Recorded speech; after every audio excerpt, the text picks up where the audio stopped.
Hej med jer. Vi arbejder lige nu med emnet journalistik, og skal i den forbindelse have om nyhedskriterier. Vi skal undervejs i den her video derfor opnå besvarelse på et par spørgsmål omkring dem. Først skal vi besvare, hvad nyhedskriterier er. Så skal vi ind på, hvem der benytter nyhedskriterier. Og til sidst skal vi ind på, hvornår og hvordan de benyttes.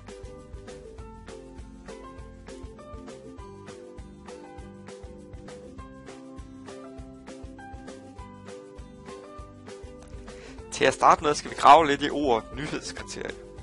Det består nemlig af to ord, nyheder og kriterier.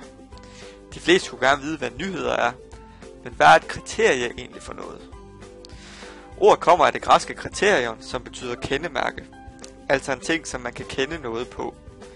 For eksempel kender jeg en fyr, som hedder Børge, og hans kendemærke er, at han har en ret stor næse. Det samme kan man sige om nyhedskriterier, altså at det er nyhedernes kendemærke. En anden definition af kriterier kan være et afgørende træk, der skal være opfyldt i en bestemt sammenhæng. Men hvad er nyhedskriterier så for noget? Og hvad er det for nogle afgørende træk, som der skal være opfyldt? Der er i alt 5 nyhedskriterier. Aktualitet, væsentlighed, identifikation, sensation, og sidst men ikke mindst konflikt. Alle nyhedskriterier behøver ikke at være opfyldt i en artikel, men jo flere af kriterierne, der er i spil, jo større sandsynlighed er der for, at nyheden er rigtig stor.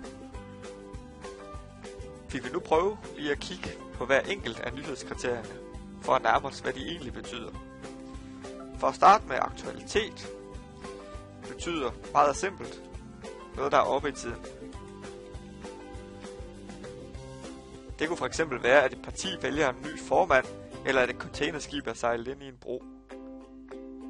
Det næste nyhedskriterie hedder væsentlighed. Væsentlighed beskriver noget, som har grundlæggende betydning for mange mennesker. Et eksempel på det her kunne for eksempel være, at skatten den stiger til næste år. Det næste nyhedskriterie hedder identifikation. Dette nyhedskriterie beskriver noget, som læseren kan genkende sig selv i. Et eksempel på dette nyhedskriterie kunne for eksempel være en artikel, som hedder 9 ud af 10 danskere spiser for meget sukker.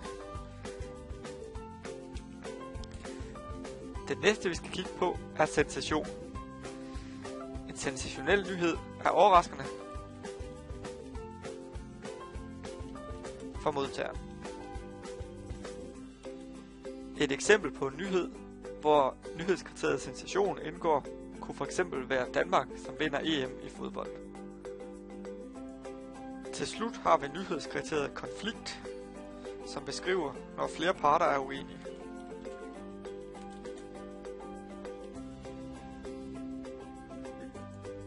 Nyhedskriteriet konflikt kan dække over mange ting. For eksempel er det en konflikt, når lande er i krig, eller når der er politisk uenighed. Nyhedskriterierne benyttes først og fremmest af journalister, hvad end de skriver inden for tv, avis eller internetmedier. Medierne lægger også forskellig vægt på nyhedskriterier. Nogle medier går meget op i sensation, identifikation og konflikt, og nogle mediebrugere mener, at det gør nyhederne mere spændende og underholdende, mens andre ser det som ulydigt.